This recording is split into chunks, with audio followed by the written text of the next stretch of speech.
Sometimes you read a poem and you find just the right phrase to describe how you're feeling or what the world is like. And one of those moments was this spring when I was reading in this new collection, Fatal by Kimberly Johnson. And she has this poem called Fever. And to me, it was a pandemic poem. And she said, "We are all made ghosts together." And I thought, yeah, with all the Zooms that we're doing, with all the ways that we've been disconnected from each other, we are kind of like ghosts to each other, and we're trying to become real. I'm Alex Joyner, and I'm the pastor of First United Methodist Church in Charlottesville, Virginia. This is the Whole City podcast, and this is a conversation today. I've got a conversation with Kimberly Johnson, the author of that poem and many more. To me, she is one of the best American poets that we have. Not that I know a whole lot of poets, but she has really struck me as somebody who is thoughtful and still open to the presence of the divine in some really wonderful ways. So I hope you'll enjoy the conversation that I had with her. And I hope you enjoy this podcast series. We are continuing conversations with different sorts of folks, and this is a little bit of a departure. We're usually more Charlottesville focused, but today we're getting universal with Kimberly Johnson. So here's my conversation with Kimberly.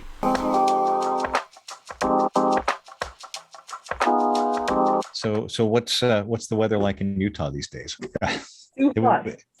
Too hot. Yeah. My kids and I just got back from Canada. We escaped north because we don't really do summer. None of us are fans of the heat. Yeah. Well, and that when I was there last week at the temperatures at Arches were the hottest that we experienced the whole time. I'm sure. It was high, but they don't call it the Devil's Garden for nothing. Yeah, that's right. That's right.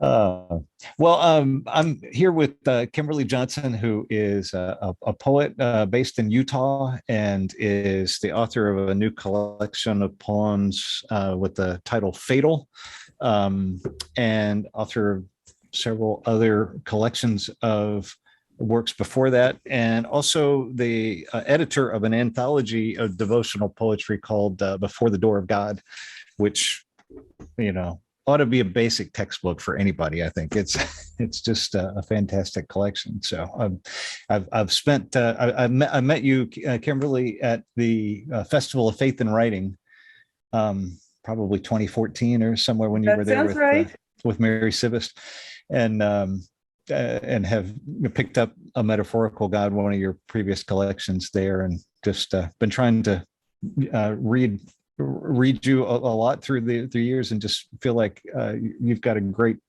sense of a lot of things, the wildness, the divine, transcendence. So I'm really pleased to be able to talk to you. Well, thank you so much. I appreciate those kind words, and I also am glad to have found, writing is in some ways such a monkish activity that it's always a satisfying surprise to discover that something that you have produced resonates outside your own brain pan. All right. Well, yeah, those words actually do get read by somebody out there. Yeah, it's amazing. It is. So how did you become a poet? What's that story like? That's a good question. I was always interested in language, but I found myself drawn more to to technical exploration when I was younger. I majored in biology in college, and I fully intended to become a cardiac surgeon. I liked looking inside things to see how they worked. Wow. When I was a kid, I had a hobby of taking apart stereos and then trying to put them back together again to figure out how all those wires and small transistors inside operated. And I think that I brought the same disposition to my relationship with language. And toward the end of my time in college, I was fortunate to make the acquaintance of a poet who would become my first mentor, Mark Strand. And he helped me to understand that you could pursue that same kind of urge with language. And so I guess that I think of writing poetry in many respects as similar to popping the hood on a car and rummaging around down in its engine to see how all the pieces interact with one another, how they produce the outcome of the car moving. So I guess that my path to being a poet was that I was first really interested in the gears of things. And you find it to be much more lucrative than a cardiac surgeon too, I'm sure. Yeah, it's working really well for me. Well, I see that in your work. I mean, you are a keen observer and trying to pick apart things, and you obviously got an interest in botany too, because I keep I keep Google busy or a dictionary busy, just looking up the different plants and things that you mentioned in the poems. Oh, I'm so glad. When I'm reading. Yeah, I try to be. There's a bit of the natural historian, I suppose, in me wanting to go around and label all the things that I'm observing. yeah, and you find the resonance in all of them too. You know, I one of my favorite poems is, I learned about fireweed from you. I mean, I'd heard of fireweed before, but never really thought about it or anything. But you have the poem Ash Garden in that Metaphorical God collection, which I use on Ash Wednesday now all the time because it's such a great introduction to the season of Lent. But just the whole idea of a plant that thrives on disturbed earth and burnt over earth. Yeah. Well, I'm simply delighted, though not surprised, that you would have been alert to the kind of, what should we call it, the Lenten structure of a metaphorical God. Yeah, I think you mentioned that at that session I was with you, when I was with you at the Festival of Faith and Writing. Oh, okay. And I think we had just gotten out of Lent then, so I had a chance to read it before the next year and use it. But that the poem Ash Garden ends with, it's about you using a blowtorch instead of taking care of the lawn to get rid of all the green. And you say, let it learn in sackcloth colors to thrive on desire alone. It's a discipline I'm ripe to teach. I excel at fasting. And I thought, yeah, that's a great introduction to Lent and a season of, looking in the desert for the signs of life. As a dweller in the desert, I would say that Lent is probably my favorite season because of the ways that it validates or even valorizes the austerity of the landscape. Yeah. When I was out there last week on I was appreciating that, the way that the kind of reflection that the desert leads to, and there are all kinds of beautiful landscapes, but the desert is certainly a much more reflective one for me. So, Sure. Yeah. Well, so, when I was growing up, if a preacher talked about poems, it was usually within the old structure. A good sermon is supposed to have 3 points in a poem, but by poem, it usually meant a very trite, usually a very trite reflection at the end. But you see a lot more intersections of how poetry has been and could be a part of devotional life. How do you think about the ways poetry has intersected with religious communities? Well, religious communities. Let me back out to a more macro view of that question first, before I consider the particularity of religious community. I mean, one thing that poetry does is it, especially poetry in the lyric tradition, which is most of what people read these days in terms of poetry. Poetry offers the kind of a drama of a single mind wrestling with a question. And there is no presumption of, or expectation of, or indeed possibility of response to that question, because because a poem is not a dialogue, right? A lyric poem is the utterance of one perspective.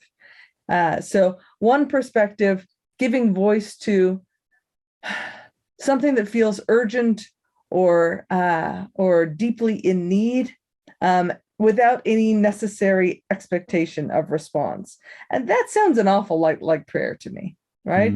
I think that the two kinds of utterance map onto each other really handily. So the endeavor of writing or even reading lyric poetry is similar to the endeavor of entering that space of prayer. It requires a similar set of communicative expectations. Now, with regard to the how we can bring that down, I mean, down to the question that you asked, religious communities are defined by their willingness to be to mutually partake of membership together, right? And I'm thinking particularly of the language right now in the Christian tradition of, that the members are the body of Christ, that we together constitute this kind of perceptual organ that gets strengthened by its interactions between its parts. And I'm thinking about the passage in, where is it? 1 Corinthians 12, where we get the catalog of the body parts. The body parts, right? The body parts do. And the eye can't say, hey, foot, I'm not interested in having you around. The foot can't say, hey, armpit, I don't want you around. And the least comely parts are the most important parts, right? And I mean, poetry is an instrument by which empathy is achieved, because we occupy the perspectives of another mind for a little while. And so in that way, it ligaments us together. I'm using the word ligament because of its relationship with the word religion. It ligaments us together with other perspectives. So if you think about it from that perspective, there is something, that mutual partaking, mutual sharing of perspective that occurs when people read and write poems. It produces the same sort of ligamenting that a religious community, when it's working, might enjoy. Yeah, that's great. Yeah, I'm thinking about it. I just reread your essay that introduces that anthology, and you say at the end of that essay that having a poem answers the desire for a devotional object, not by granting miraculous access to the divine, but by presenting itself as an object worthy of our attention and patience. It's a call without a response, a versicle with no expectation of an antiphon. And in the absence of reply, we focus instead on the act of the offering. And in the devotional lyric, as George Herbert well knew, it is the offering of art that does plainly say, what it says is the cry of each one of us, I am here. So, I mean, that to me says something about how we kind of offer, you call it an offering. It's just putting ourselves and the act of seeking God in that place for us to, as what we receive. And maybe it's a small tangible presence, even if you can't see the transcendent presence of God.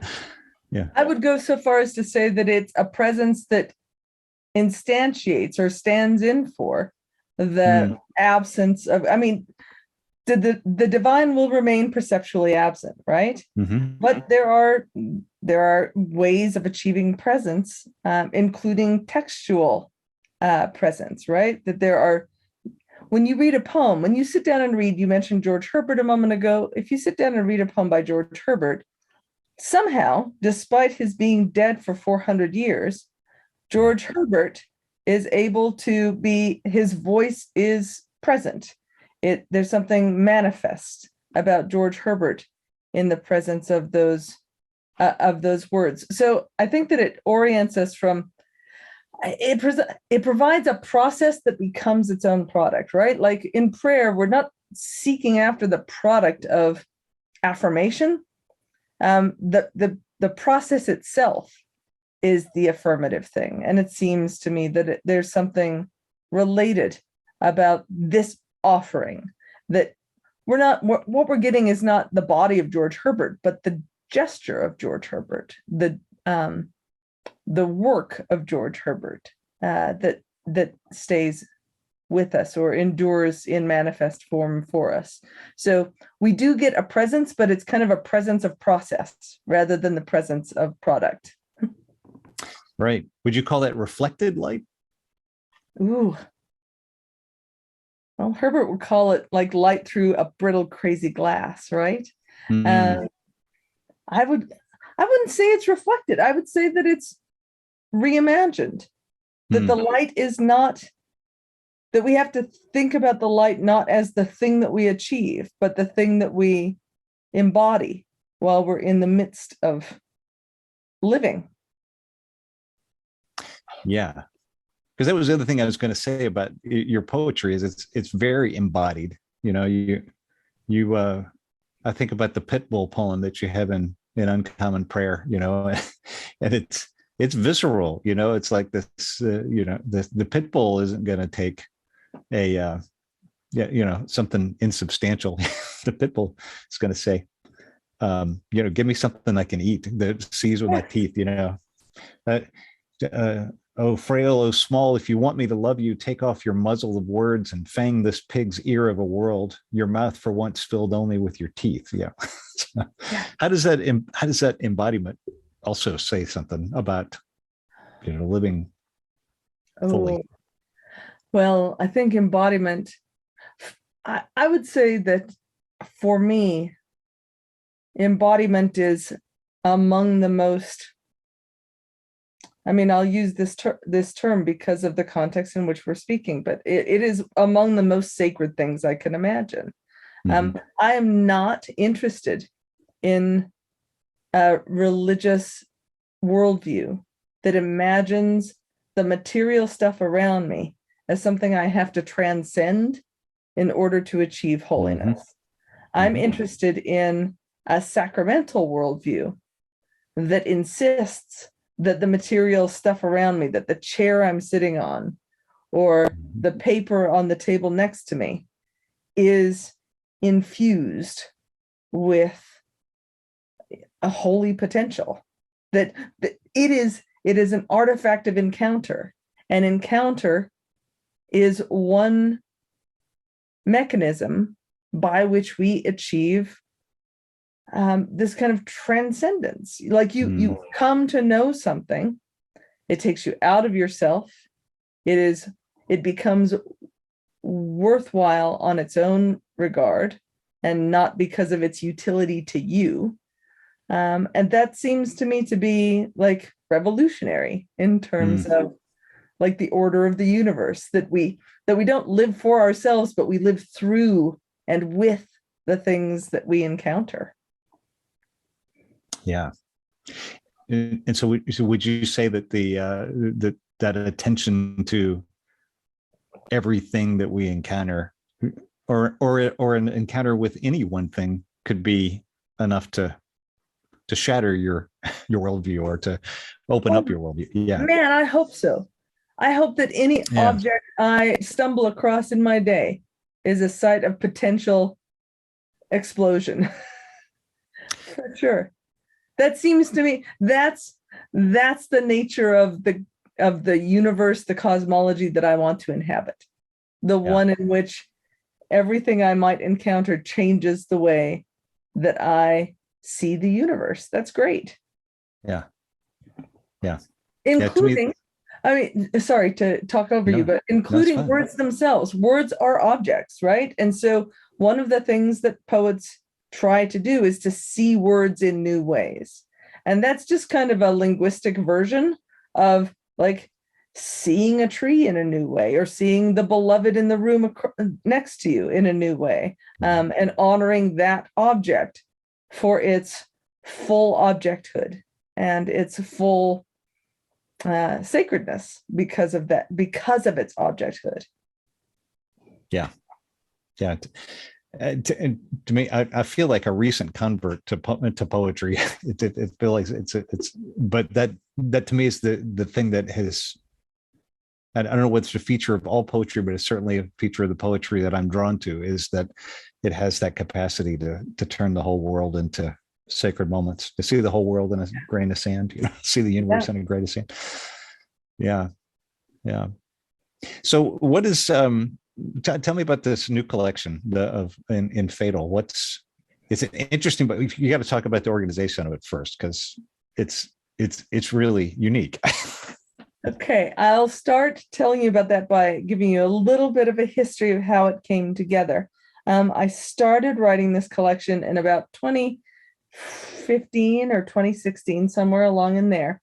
And I was writing a few poems and just realizing that I was paying a lot of attention to how to say this, things that I was losing and things that felt risky to me.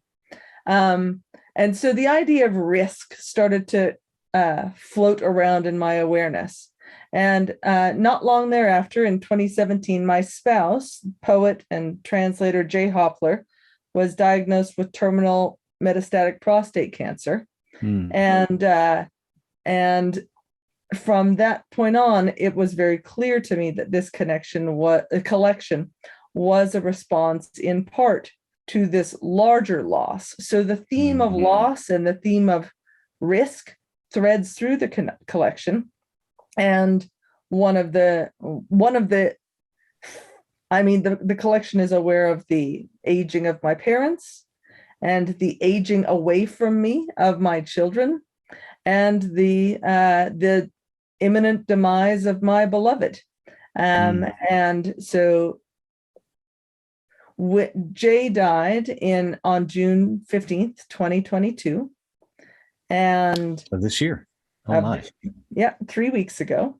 I did not know that. So it just happens to be that my book about his process through and toward the end of his life came out at the same time of his own book, which responded to his process of dying. And they both came out within 3 weeks of his actual passing away. But his book responds to, the prospect of his imminent demise, and mine does also. So the organization of the book is, well, I as I became aware of the recurring theme of risk and loss throughout this book, I started thinking about how the CDC every year releases these tables, these charts that keep track of all the things that people die of over the course of a single year. The actuaries at the CDC produce this document every year. And so I started to organize the manuscript around that idea, things that imperil us, right? And so interspersed throughout the collection, Fatal, there are a number of reproductions of the CDC charts, and they're arranged in rough alphabetical order. You can die of fallopian tube cancer. You can die of firework discharge. You can die of falls and fatigue, and there are a number of different things, and they all start with F because the Library of Congress cataloging system indicates that F is the call sign designated to local history. And that seemed to me like I was trying to fuse something like these large numbers, these large abstract ideas to the very local, to the personal. Yeah. And so the organization of the book is that we follow through essentially an alphabetical catalog of things that imperil us. And some of these things that imperil us are rendered in chart form, and some of them are rendered in poem form. So that's the logic of the organization of the book. Wow. Okay. Well, that's really helpful. That's amazing. And I did not know about that Jay had died, and so I'm even more honored that you took this time to talk. they're fantastic poems in there. Are some of them also? I thought I was detecting. I guess especially you had one. I think it's called Fever, that had some pandemic. Yes, there's a pandemic overtones poem too. there. For sure, one Yeah, pandemic poem.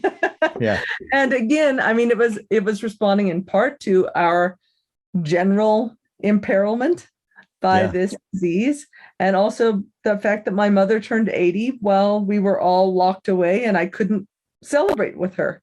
And also that at that time, Jay was trapped on the other side of the country. He was not able to travel home easily because he was immunocompromised. And so Oh, the wow. pandemic was, a lot of havoc for a lot of people. Yeah. Wow.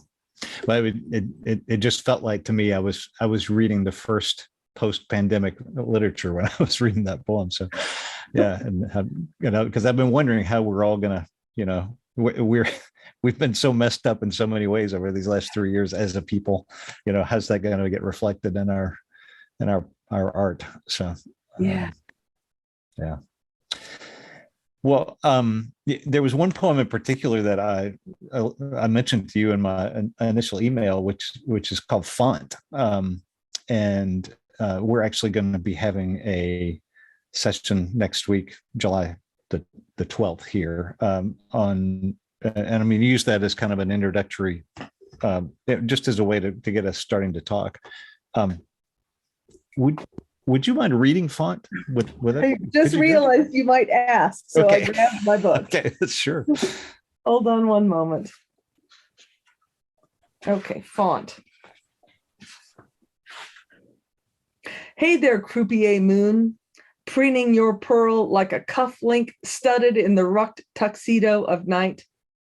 I have swerved to your debonair too often, taken my chances with your flare and your flabbergast of silver in the willows. I'm getting wise to your slights. I'm game to throw over every gibbous waxing gossamer for the dull bulb of tungsten on the table in the room where my children work their long division. I'm louvering down the shutters dark, shucking my champagne gown for mucklucks and humdrum, and the hum of the night electric doesn't buzz through the doors I've latched against the flattered romance of my own spectacular. I'll forsake all that charismatic nonsense in the name of the sun and of the sun and of the haloed glow from that dim lamp that holds us here as one for now. You extravagant, captious, chancy moon, I renounce you. I renounce you. I renounce you. Great. Thank you. Yeah, I mean, first of all, it's a fun poem to read because of the wordplay. I mean, you obviously enjoy that and the juxtapositions of the words, but there's a tension. I noticed this in a lot of your poems. Sometimes I think, oh, I think you're making a firm declaratory statement in one direction, and then I think, well, it's kind of undercut by the rest of the of this poem. And here, that's kind of what I felt. Is she really renouncing the moon, or is she? is there something else? But then you put it all in this. I mean, it's called Font, like so that it recalls the baptismal font, and then that ending, I renounce you, I renounce you, I renounce you, is from the old baptismal liturgy. So, well, you tell me. I mean, is it a poem that is about that tension, or is it about trying to hold on to that moment with your children and their long division as a holier thing than the wild moon outside? Well, you're a very good reader, Alex. Yeah. I would say that. So there's a poem. George Herbert keeps haunting this conversation, but he has a poem called Jordan. It's one of his better known poems. And in it, he says, essentially, why does everybody have to write? Poetry doesn't have to be like ornamental in order to be beautiful. I should be recognized for writing a beautiful poem if I plainly say, my God, my King, right? And so, like, the argument of that poem is, I'm going to get rid of all this ornamentation and just plainly talk about God. But of course, his poem is filled with metaphors and rhymes. I mean, it's a very complicated poem. And so you read that poem and you say, I'm not sure that I buy that you're giving up all the Yeah. ornamentation. It seems to me that you're pretty committed to ornamentation. He doth And protest too much. yeah. And so that's the poem that I was thinking of. I mean, his poem is called Jordan, which has its own baptismal resonances. Font was absolutely my kind of George Herbert nod in the course of this poem. I was thinking about like the kinds of the ways that we renounce the world around us in order to embark on holier projects or apparently holier projects, but how ambivalent that renunciation is, and how like you can say a lot about how you're just not going to pay attention to the moon anymore because you're going to concentrate, like the flashiness of I don't know, things outside the boring domestic of the household. And I think that we can all intellectually say, okay, I commit myself to the boring domestic of the household, but man, that shiny moon outside. Yeah, I'd really like to be out there. I'd really like to be out in my champagne gown rather than in mucklucks and humdrum, right? And Right. so, like, we make these sacrifices, but I don't think they're easy sacrifices, and I don't think that they are final once the decision is made. I don't mean that we go back on them. I mean that the sacrifices don't end once you've made the decision. The notion of committing yourself to something you love requires an ongoing willingness to renounce other things, and it has to be taken on again and again and again. It's well, I guess that's why we say I renounce you 3 times. Well, I was kind of tuning my ear to see if you use different inflection on those renunciations, you know, because is one of them a question mark? Is one of them an exclamation point?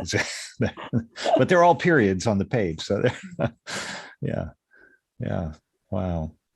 So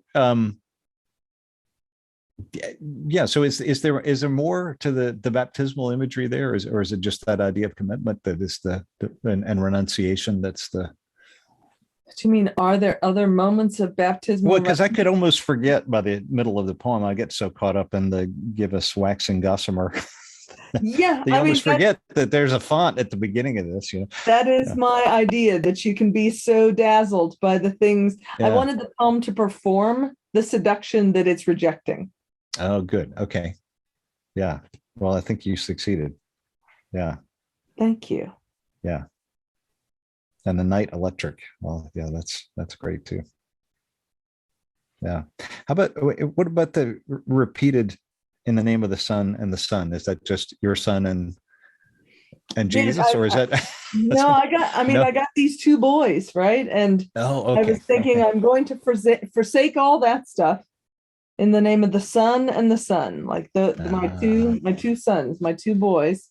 Okay. And this haloed glow from the dim lamp that holds us here as one for now. But of course, there's a Trinitarian echo there. The 3 of them, the 3 figures, the speaker and the 2 sons, being held in this haloed glow as one for now, because our kids don't stay ours. No, and well, they don't even come to us as ours. Yeah. I don't know. I persuaded myself that they were mine for a while. Yeah. Borrowed and then sent again, but never really not yours either. So yeah, that's what I felt in my own sense. You have a lot of things. So I'm thinking about a poem that you have at the end of that Lenten collection, the one that doesn't have a name, that's just in brackets. Which is, I think you said when you at that session, you said it was your Holy Saturday poem, maybe. That sounds right. But it talks about so you say, what is the wind but a dialect of longing? And, so it's that kind of, that absence as a longing. Then I think about you're talking, using the image of this was so great in the Delta, in that segment about the B-2 stealth bomber. When thundering through the heavens, I hear the B-2 stealth bomber, its elusive grace as it banks trailing fractals from its skin, its clandestine maneuvers, its Trinitarian aerodynamism. I think of God. So it's like God is always on the move, is always in some sense absent, and yet always really present in your poems. I think that's right. I'm not sure that I can extricate the notion of presence from the notion of absence when it comes to God. And again, that dovetails nicely with my longstanding. I mean, I'm interested in lyric as a mode of writing, not only as a writer but also as a scholar. I spend a lot of time researching the origins of lyric poetry in English 500 or so years ago, and so I'm always in a position to grapple with the ways that presence and absence inform both religious thought and poetic practice. Yeah. If you have a hope for your poetry, or what you hope others might take away from it, maybe a collection of that body of Christ that gathers on a Sunday. What do you hope people take away from the poems? Oh, it feels almost too impossible to contemplate somebody else doing something purposive with something that one writes. But I will say this, I mean, I can return once again to what I said a few minutes ago. I would say that my primary project as a writer is to reverence the objects that I encounter. And I would want that to be the experience that a reader has in these poems. Not only that a reader might think about, I mean, you've talked about the B-2 stealth bomber, we've talked about kind of dry desert landscapes in Ash Garden. I would want those things to be understood as potential sites of reverent contemplation, desert plants or airplanes, but also the words themselves. I really, it's important to me that my language is as substantive as possible, that it presents itself as chunky and non-transparent, so the reader is aware of the substantial nature of the encounter of reading a poem, so that the poem becomes a kind of proxy for the attentiveness to the world that it advocates for. Yeah, that's beautiful. Attentiveness, reverence, those seem to me to be the fundamental virtues of poetry and the fundamental virtues possibly of being human. Yeah. Well, I think you succeed. Every time I read one of your poems, I feel like you've given me a glimpse of a barely cloaked divine, and also something really human, and something that feels like I know more about the dimensions of being human because of it. So, thank you so much. Well, thanks for all of your work. And again, I just want to put in a plug for Fatal, by the newest collection. I got it here in town at the New Dominion bookstore, and you can get it online or wherever great poetry is collected. But I also recommend all the other books too, and I'm grateful for all of those. And thanks for spending some time with me, Kimberly. I appreciate it. Thank you, Alex, for your interest and your kind support, and also for your really careful reading. I so appreciate having an interlocutor who has spent as much time thinking as you have about these poems. Slowly over many years, but I appreciate it. Thank you. Thank you.